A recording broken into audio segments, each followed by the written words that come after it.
केसात कोंडा होणं ही एक सामान्य समस्या आहे, पण अनेक जण यामुळं वैतागतात. यात केसांचं बरंचसं नुकसान होतं. केसांची मुळं कमकुवत होऊन केस जास्त प्रमाणात गळायला लागतात. त्यामुळं हा कोंडा कसा घालवायचा असा अनेकांना प्रश्न पडलेला असतो. सोबत बाजारात इतक्या प्रकारचे प्रोडक्ट्स मिळतात की त्यामुळं आपण चूज कोणता करायचा आणि आपल्याला सूट कोणता होणार हा एक मोठा प्रश्न उभा राहतो. त्यामुळं त्यांच्यासाठी हा सोपा आणि नैसर्गिक उपाय जो तुम्ही घरच्या घरी करू शकता आणि कोंड्यापासून मुक्तता मिळवू शकता. यातला पहिला उपाय म्हणजे कडुलिंबाची आणि तुळशीची पानं एकत्र घ्यायची आहेत आणि पाण्यामध्ये उकळायची आहेत. अगदी हे पाणी अर्ध होईपर्यंत उकळायचं. नंतर ते पाणी गाळून झालं की थंड होऊ द्यायचं आणि या थंड झालेल्या पाण्यानं आपण केस धुवून टाकायचे. यातून सुद्धा कोंडा जाण्यास आपल्याला मदत होऊ शकते.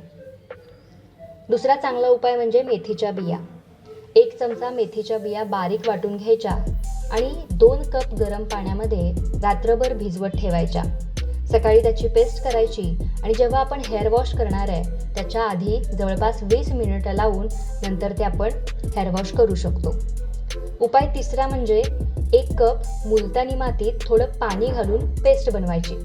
त्यात 2 ते 3 चमचे लिंबू रस घालून हा लेप केसांच्या मुळांना 20 मिनिटं लावून नंतर धुवून टाकायचा. यासाठी तुम्ही हर्बल शॅम्पूचा वापर केला तर उत्तम. यामुळे केसात असलेला कोंडा निघून जाण्यास मदत होईल. तसंच आपण खोबरेल तेलाचा सुद्धा वापर करू शकतो, जे सहजासहजी आपल्या घरी उपलब्ध होऊ शकतं.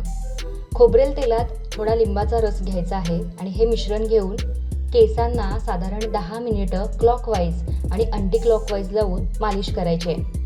त्यानंतर 5 मिनिटं तसंच ठेवून मग केस स्वच्छ धुवायचे आहेत.